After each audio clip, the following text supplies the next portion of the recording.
There are so many things said and written about the Focke-Wulf FW-190, a legendary German fighter aircraft, that it's fair to assume that it'll take you at least a lifetime to even scratch the surface of the subject. People often say that it was the best, the most influential work by Kurt Tank. But was that actually true? If we're speaking strictly about engineering and design, the first ever FW-190 to take to the skies wasn't really groundbreaking in any way. Yes, in the era dominated by new aircraft with inline engines, Kurt Tank and Rudolf Blaser decided to equip their fighter with a radial engine. But that was around the time when engineers all around the world were warming up to the idea of using radial engines once again. In the summer of 1940, when Germans were testing their FW-190 prototype, the French introduced the MB-150, the Soviets the I-180, and the US the iconic Corsair. Maybe the German fighter was built using cutting-edge materials. Nope. Aerodynamics? Nothing out of the ordinary. It didn't have a laminar flow wing, nor was it equipped with interesting new high-lift devices. Granted, the aircraft was known for its extensive use of electrically powered equipment, but Kurt Tank wasn't the first one to do that. Take the Petlikov VI-100, for example. Does it make any sense to call the Focke-Wulf 190 a masterpiece then? Yes, absolutely. And precisely because of all the things that we've listed above. A fighter aircraft is not just a plane. It's a weapon that has to be simple, reliable, and easy to maintain, regardless of the circumstances. It's also a good idea to design it in such a way that makes it easy not just to quickly set up production and build as many aircraft as you need, but also to modify and upgrade it to suit the quickly changing realities of modern war.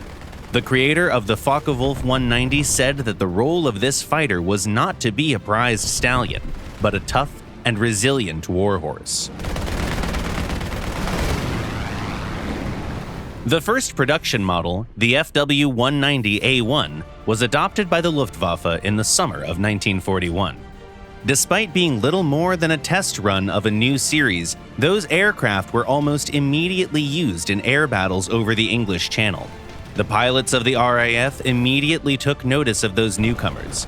First, they thought that those were American P-36s that had been captured by Germans in France. But it quickly became clear that they were up against a completely new adversary.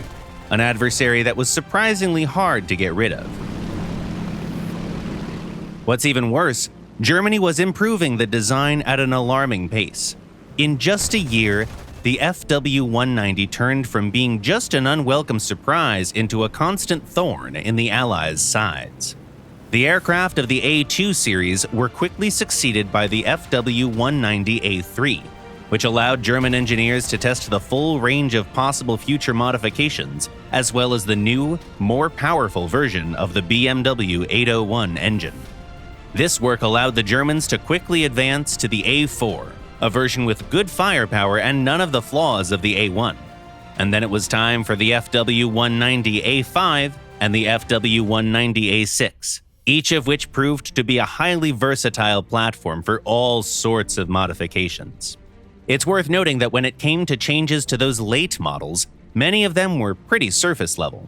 The aircraft were designed in such a way that in many cases you could change their armament configuration or equipment right in the field. They could carry bombs, they could carry rockets of different calibers, from the heavy GR-21 to the light PB-2.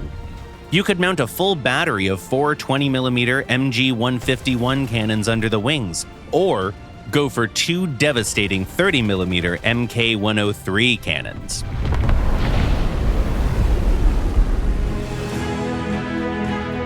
Furthermore, starting with the aircraft of the A5 series, any FW-190 could easily be modified into an FW-190F, a speedy ground attack variant with additional armor. Hell, there was even a torpedo bomber variant, the A5U-14. Just stop for a second and think about it.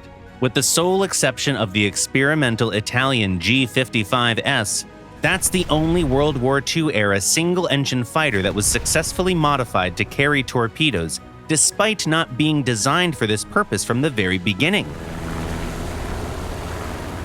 Even when the FW-190D received the Junkers Jumo 213 engine, and the TA-152 was fitted with the extremely powerful Daimler-Benz DB603 engine, engineers didn't have much difficulty making it work. As it turned out, even designing a bigger wing for the high-altitude interceptor variant wasn't entirely out of the question. In fact, the only time there were real problems with the development was when engineers couldn't get their hands on the hardware needed for the project, as it happened with the experimental FW-190C. There were simply no turbochargers for it in Germany. In the end, the fundamental flaw of the FW-190 had nothing to do with the aircraft itself. The fact was that the German industry simply couldn't keep up with the ever-growing industrial behemoth of the Allied forces. Germany struggled to maintain fuel supply throughout the whole war, but by early 1945, their insatiable hunger for fuel became overbearing. If you have very little fuel, you can't train new pilots. You can't use your aircraft effectively. You can't do much of anything. Even so, German factories, while being bombed to oblivion, kept churning out these fighters till the very last days of the war. After capturing German airfields, Allied troops found dozens and dozens of aircraft of the FW-190 series in very good condition. The only thing they needed to make them fly was some fuel. After the war, though, it didn't seem like this fighter had much of a future. There were just a few separate cases when these aircraft were used by the victorious countries. France flew some using the NC-900 designation. The Soviets used a couple of FW-190Ds as trainer aircraft, while Germany kept producing them, and still does, by the way, to this very day. That's not a joke. They're made to order by a German manufacturer and sold as FW-190A8N, where N stands for Nachbau, copy or replica. Naturally, they're not fitted with any weapons, but still. Why would anyone want them, you ask? Well, that's easy. These aircraft are still a real joy to fly.